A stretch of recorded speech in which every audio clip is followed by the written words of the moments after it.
Every October, our small town of Harrow's End hosted a lantern walk through the old orchard. It was a tradition. Families clutching paper lanterns, kids giggling in skeleton costumes, the air thick with cider and bonfire smoke. I volunteered to guide the walk, a role I'd taken for 3 years. My job was simple.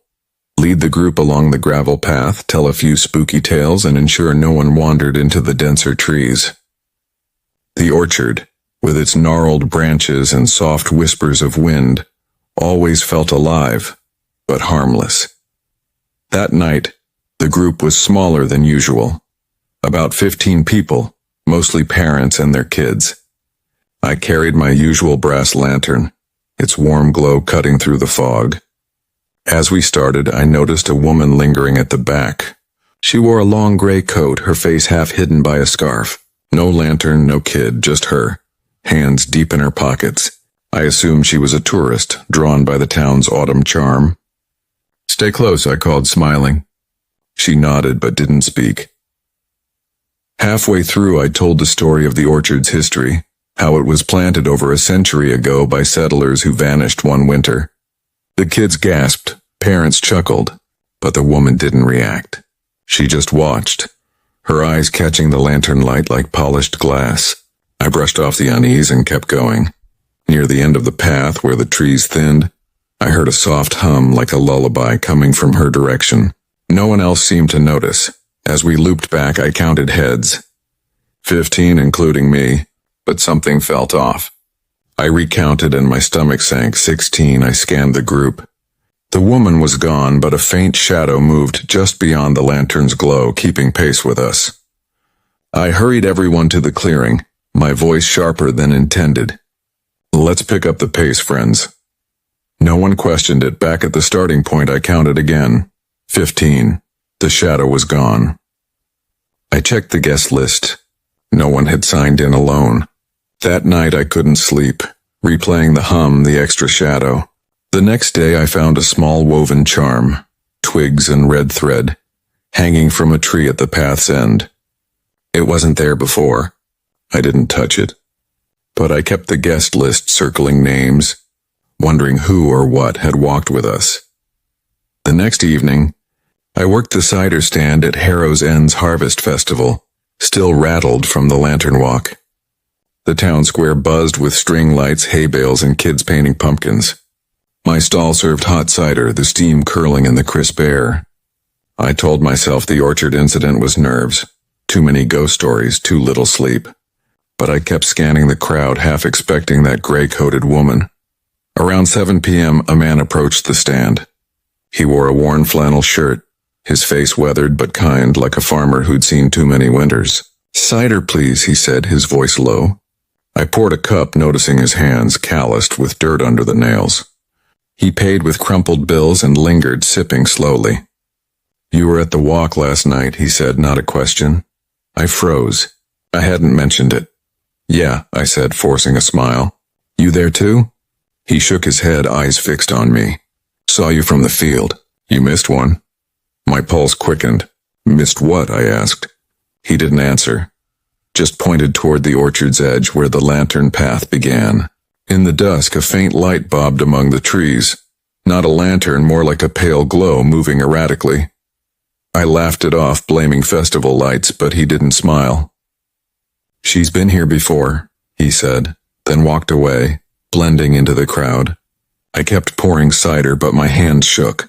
Later I checked the guest list again, still clutched in my bag. No man in flannel was listed. I asked around. No one knew him. That night, closing the stand, I found something under the counter.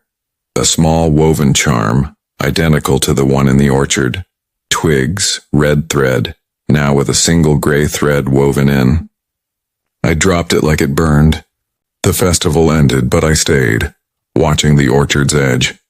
The glow was gone, but I heard that same lullaby hum, faint, carried by the wind. I didn't sleep again, my mind stuck on his words, "You missed one." Who was the extra shadow, and why did he know? The festival's bonfire night was Harrow's End's biggest event.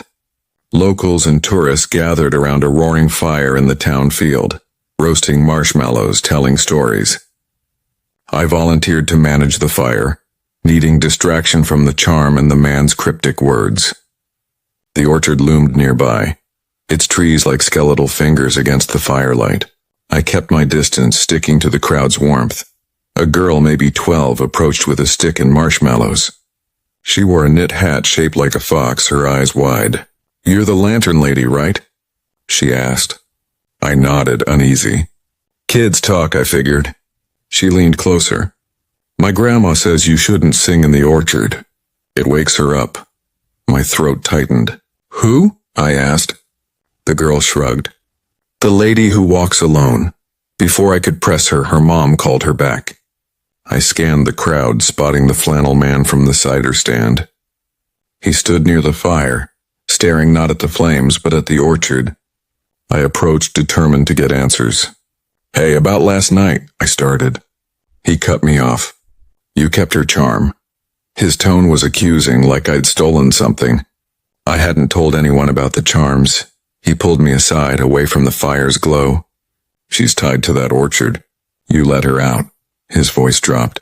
"She follows the one who counts." My skin crawled. I hadn't kept the charm, it was in my bag, untouched. I showed him, hoping to prove him wrong. His face paled. "You shouldn't have it. Burn it. Now." I tossed the charm into the fire, watching the twigs crackle and the threads curl. The crowd cheered, thinking it was part of the show. But the air shifted, colder, heavier. A low hum rose, not from the crowd, but from the orchard. The flannel man grabbed my arm. "Don't look back," he said, dragging me toward the parking lot. I counted the crowd as we left, instinct from the walk. 52, I recounted. 53. Someone was unaccounted for. Just like before, desperate for answers. I visited Harrow's End's library the next day. It was a creaky building, all wood and dust with archives of town history. I wanted to know about the orchard, the lady who walks alone. The librarian, an older woman with sharp eyes, seemed to expect me. "You're the festival volunteer," she said, handing me a key to the basement archives. "Look for 1890. In the dim basement, I found yellowed records of the orchard settlers. One article stood out. A woman, Eliza Marrow, vanished in 1890 after planting the orchard. Locals claimed she sang lullabies to the trees, believing they held spirits. After her disappearance, people reported a figure in gray, humming, seen only in October. The article mentioned woven charms found near her last sighting, twigs and red thread. I dug deeper, finding a photo. A woman in a long coat, face obscured, standing in the orchard. My hands shook as I recognized the scarf's pattern. Another record mentioned a groundskeeper who vanished in the 1980s, last seen burning orchard branches. His description matched the flannel man, calloused hands, weathered face. I slammed the book shut, heart pounding. As I left, I heard a hum from the stacks. I didn't turn around. Outside, the librarian was gone, but a new charm sat on the counter. Twigs, red thread, gray thread, now with a singed edge. I left it there, running to my car. That night I dreamed of the orchard, Eliza's hum blending with the wind, her shadow counting me as I walked. The festival's last event was another lantern walk. I almost quit, but guilt and curiosity pulled me back. I needed to face the orchard to prove I wasn't losing it. This time I checked every name, counted every head. 20 people, no extras. I clutched my lantern, avoiding the orchard's edge. The air was colder, the trees quieter, like they were listening. Halfway through, a kid dropped his lantern. I bent to pick it up and the hum started, louder, closer from the trees. The group froze, parents clutching kids. I counted again. 21. My flashlight caught a glimpse of gray at the path's edge. "Stay together," I shouted, leading them back.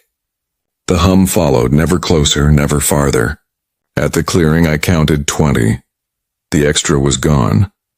I burned the guest list that night, hoping to break whatever tied me to her. The flannel man was there, watching from the lot. "You can't stop counting," he said. "She knows you now." I didn't respond, driving home with every light on. The next day I found a charm on my doorstep. Twigs, red thread, gray thread, singed, now with a strand of my hair woven in. I don't volunteer anymore. But every October I hear her hum outside my window. I count the shadows in my room, always one too many. Harrow's End still holds its walks, and I wonder who leads them now, who she follows next. Fear isn't the hum or the charm. It's knowing I'll never stop looking over my shoulder, counting,